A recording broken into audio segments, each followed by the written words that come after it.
Bismillah ar-Rahman ar-Rahim. Alhamdulillah. Wassalatu wassalamu ala Rasulillah. Assalamu alaikum wa rahmatullahi ta'ala wa barakatuhu. Inshallah, today we'll discuss verses 31, 32 and 33 from Surah Al-Baqarah. And this is the continuation of the story of the creation of Adam alayhi salam. So we saw in the previous verse Allah subhanahu wa ta'ala's intention to create a creature, human being, the first human being, and send him as a Khalifa in the earth. So in today's ayah, we'll see that what is the main specialization, the unique specialization of Adam alayhi salam that made him be fit for the job, which is the Khilafah on this earth. So let's recite first these three verses and get the plain meaning, and then we'll follow up with a bit more elaborate discussion. أعوذ بالله من الشيطان الرجيم. وعلم آدم الأسماء كلها ثم عرضهم على الملائكة فقال أنبئوني بأسماء هؤلاء إن كنتم صادقين. إن كنتم, both إخفاء, nun followed by kaf, in kun, and then another nun followed by ta. All these are huruf of إخفاء. kuntum. And also notice the movement of the mouth from kaf to nun sakina. Kun. You see, this is very important. When you want to utter the pronunciation correctly, you need to be flexible with your mouth and the configuration of the mouth so that each letter gets its haraka. Kuntum.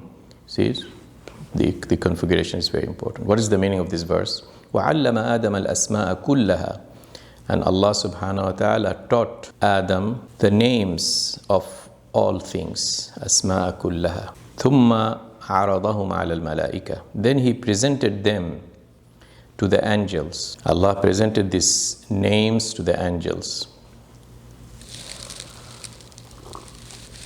فَقَالَ أَنْبِئُونِي بِأَسْمَاءِ هَؤُلَاءِ. And Allah said to the angels, okay, this is a test. Now tell me what are the names of these things. أَسْمَاءِ هَؤُلَاءِ أَنْبِئُونِي. Give me information about these names. إِن كُنْتُمْ صَادِقِينَ. If what you say is true. And remember what they said in the previous verse. They said that Adam might not be fit for Khilafah. So Allah is giving them a demonstration in this verse that through a test, they knew that, okay, now we know why Allah created or made Adam fit for the Khilafah. Okay, so let's follow the sequence in the next verse. قالوا سبحانك لا علم لنا إلا ما علمتنا إنك أنت العليم الحكيم. They surrendered and said, قالوا, they said, means the angels, Subhanak, glory to you, O Allah. لا علم لنا, we have no knowledge إلا ما علمتنا, except what that you have taught us, because إنك أنت العليم الحكيم. Lots of emphasis that you are truly the all-knowing and all-wise, all-knowing and all-wise. So they could not answer or pass that test when they were asked to describe things by the objects or by the names of those things, to describe them, to elaborate through them, to infer new knowledge out of them. This handy tool of using the language, they could not have that. So now Allah is presenting this skill of Adam in front of the Malaika. So let's see what Allah says in verse 33. قال يا آدم أنبئهم بأسمائهم فلما أنبأهم بأسمائهم قال ألم أقل لكم إني أعلم غيب السماوات والأرض وأعلم ما تبدون وما كنتم تكتمون. قال يا آدم. Allah said, O Adam, أنبئهم. Here أنبئهم Noon sakina followed by ba, then this is iqlab. So anbi'hum, this meme. But then this meme with the ba, it becomes ikhfa. Anbi'hum. And the same thing, anbi'hum means inform them.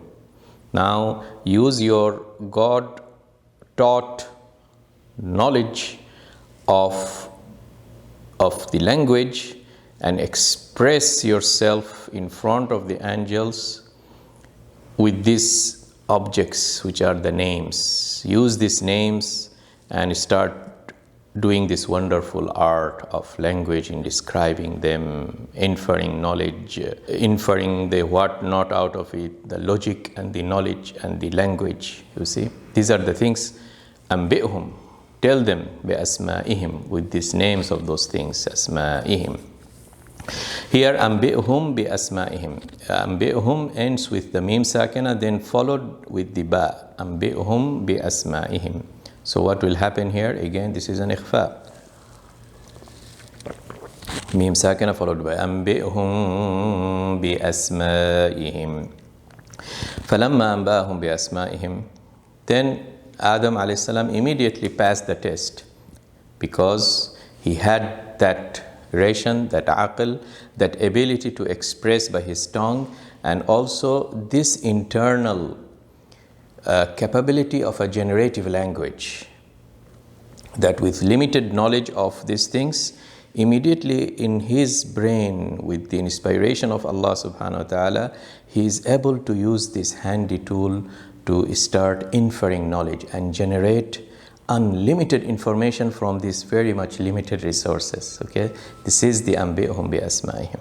So when Adam did that, Allah subhanahu wa ta'ala started to tell to the angels that, alam aqul lakum, haven't I told you that inni a'lamu ghayba as-samawati wal ard, I have the knowledge of the unseen and the secrets of heaven and the earth, wa a'lamu ma tubduna wa ma kuntum taktumun, and I know what you reveal and what you conceal. Tubdun means what you reveal. Tubduna, and in ba there is a qalqala, tubduna, and the opposite of tubdun is taktumun. Ma'lamu ma tubduna, what you are expressing or revealing, and wa ma kuntum taktumun, on what you have been concealing. Taktumun is the opposite of tubdun. So Allah has all this knowledge. So let's, after knowing this plain meaning, let's just have a little bit more elaborate discussion.